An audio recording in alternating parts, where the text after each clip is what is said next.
People that are streaming into the stadium right now, and the fact that all members of the National Executive Committee visited most of the communities to try and garner for that support to get our members to fill up the stadium today. The message went very well.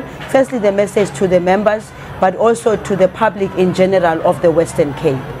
Well, the Western Cape remains that elusive province for the ANC. What is it that you are communicating differently? What is it that you are telling people is the difference between you and the party that is now running this province? We're saying that there's no party that is equal to the African National Congress. And we're saying that yes, the province is being governed by somebody else right now, but we are saying to the people of the Western Cape, we want it back, we're going to get it back. We're going to work as fast as we possibly can and hard as we possibly can to send a message that says, in the rest of the provinces where the African National Congress is in charge, you can clearly see the delivery to the communities that's moving faster than it is happening, particularly for the previously disadvantaged communities in the Western Cape.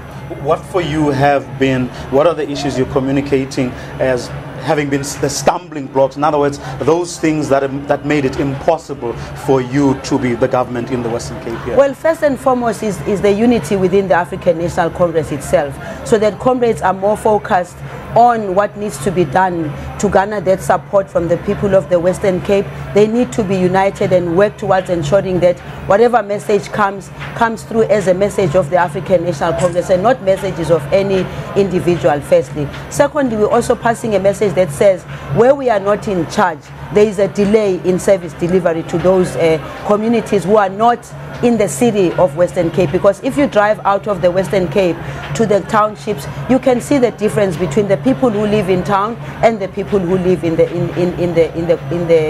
communities. Now, with regard to your first point, is that an acknowledgement? Is it an acknowledgement that the disunity among certain leaders in the Western Cape has actually derailed your project of trying to recapture the province? Disunity anywhere in any organization, and particularly in the African National Congress, has got a negative impact, and the results thereof are very dire for the African National Congress. And I think that we've learned those lessons. Moving from here, we have to make sure that this support that you see outside, we make sure that it develops into ensuring that the African National Congress wins the elections come election time. What do you then say to those who say, but if you're talking about informal settlements, you get that everywhere in all 9 provinces. If you're talking about water, sanitation problems or lack of delivery of those things, you get that everywhere in South Africa. Yes, it is true. So what then is the difference between what you're doing in the other 8 provinces versus what the Democratic Alliance government is doing in the Western Cape? Yes, it is true, but it is the degree at which, when we counted facts and figures, it's about facts and figures. How many houses have been built in the Western Cape for people here? How many houses have been electrified here? How much of the service delivery is reaching our people here? There's a big difference here, and that's exactly where we are saying our people, particularly the previously disadvantaged, cannot be left out of this process. Well, thank you very much, Ms. Lindiwe Zulu. My pleasure. Of course, your studio is so hot. It is hot indeed. Yes. I'm frying here.